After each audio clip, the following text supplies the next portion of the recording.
Pra, unë nuk jam fillestare si shumë prej atyre që drejtojnë sot aty. Unë jam 3 herë antare e Këshillit Kombëtar, jam njëri i betejave që më keni parë edhe politike edhe publike, kam kërkuar dhe kam depozituar, siç e thot statuti, në respektim të statutit, kam depozituar një rezolut ku kryetarja e Këshillit Kombëtar e ka detyrim ta lexoj rezolutën. Rezolutën për të votuar. Nëse e voton apo jo Këshilli Kombëtar, kjo mbetet në dorë të Këshillit Kombëtar. Më lejoni t'ju them, kryetarja e Këshillit Kombëtar nuk mund ta fillojë detyrën e saj duke shkelur pikërisht statutin. Ajo duhet lexoj rezolutën time dhe ajo ka një vot siç kam unë një vot të barabartë. Pra, aty janë gjithë anëtarët e Këshillit Kombëtar janë të barabartë. Nëse e votojnë dhe mbështesin këtë rezolut, zgjedhin anëtarët e Këshillit Kombëtar. Në këtë rezolut ka një gjë shumë të rëndësishme, thelbësore, që ka të bëjë me Partinë Demokratike dhe me sheshin, me protestën. Partia Demokratike duhet lidhet fort dhe duhet lexoj sheshin. Pra, njerëz të cilët nuk ja u pranon sheshi, nuk mund të katapultohen në pozicione, sepse ka shumë njerëz të cilët nuk dalin dot të bashkohen sheshit aty. Prandaj, duhet ta lexojmë qartë protestën dhe unë kam kërkuar si një parti politike serioze, si forca më e madhe opozitare që jemi, të dalim sot nga Këshilli Kombëtar me një rezolut në mbështetje të protestës, në mbështetje të pikave të protestës, të dënimit të dhunës, por kam kërkuar dhe një mbështetje për sa i përket Partisë Demokratike. Partia Demokratike u ngrit mbi vlerat jashtëzakonshme, kam kërkuar zotit Berisha, por edhe Këshillit Kombëtar, të miratojmë 2 organe shumë të rëndësishme të cilët po i quajmë një pjesë intelektuale, një grupim intelektual, ku të jenë mes protestës dhe mes Partisë Demokratike. Gjithashtu dhe një forum studentor me student nga diaspora dhe kombëtar në mënyrë që të parafrohemi me sheshin dhe me kërkesat e protestës, në mënyrë që të parafrohemi me gjeneratën Z, në mënyrë që të jemi sa më afër protestës dhe protestuesve.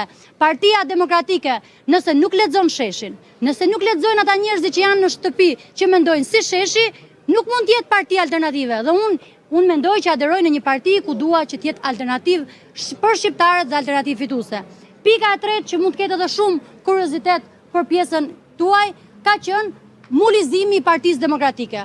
Po, mulizimi klanor i Partisë Demokratike. Pra, nuk mundet që në Partinë Demokratike, cili do që të bëjë karrierë, do duhet që ta mbështesi Muli. Pra, të shkojnë katret, të marrin mbështetjen e Mulit, që të marrësh një pozicion Partinë Demokratike. Kjo është e patolerueshme.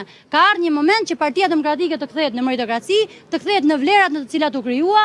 Tashmë është momenti që Partia Demokratike të reflektojë.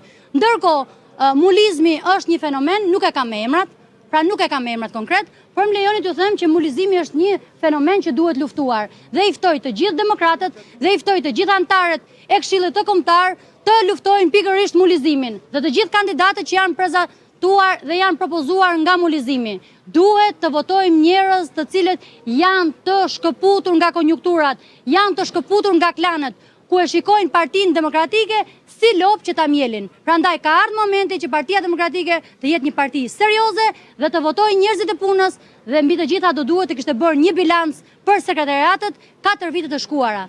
Kemi sekretarar që janë larguar dhe kanë shkuar në xhirin e Edi Ramës. A duhet që të bëjmë ne sekretar që shkojnë nesër në xhirin e Edi Ramës? Mendoj se jo. Prandaj, ju ftoj në ditët në vazhdim do ketë zhvillime të tjera. Unë kam depozituar përveç rezolutës dhe disa kërkesa të cilat nuk i kam bërë publike për shkak të etikës dhe për të ruajtur etikën dhe unë jam person që diskutoj në forumet e partisë, por në momentin që në forumet e partisë nuk më dëgjohet zëri, unë jam e detyruar të dalë ta bëj me dije për demokratët, ta bëj me dije për shqiptarët, sepse kjo rezolut nuk ka të bëj me Ilirana Kuçanën, po ka të bëj me shqiptarët, ka të bëj me demokratët për të fituar Partia Demokratike. Dhe në momentin që Partia Demokratike nuk do duhet të dëgjoj antarët e Këshillit Kombëtar, atëherë për mua ky është një problem i madh. Nga ana tjetër, më lejoni t'ju them që mendoj që për sa i përket protestës, besoj se ju e keni ndjekur me shumë interes protestën.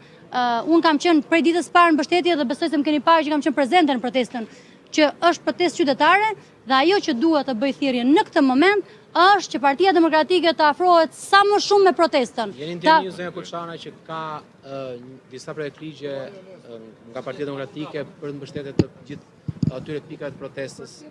Atëherë, jam në dieni dhe unë jam njëri politik që kam dieni dhe informacion për gjithë shka, por më lejoni t'ju them që sot Partia Demokratike dhe Këshilli Kombëtar, që është organi më i lartë i Partisë Demokratike, duhet të dilte me një rezolutë mbështetëse.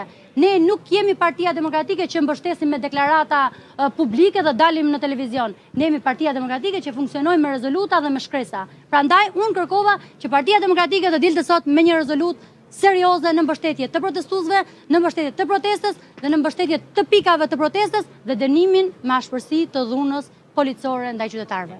Faleminderit ju.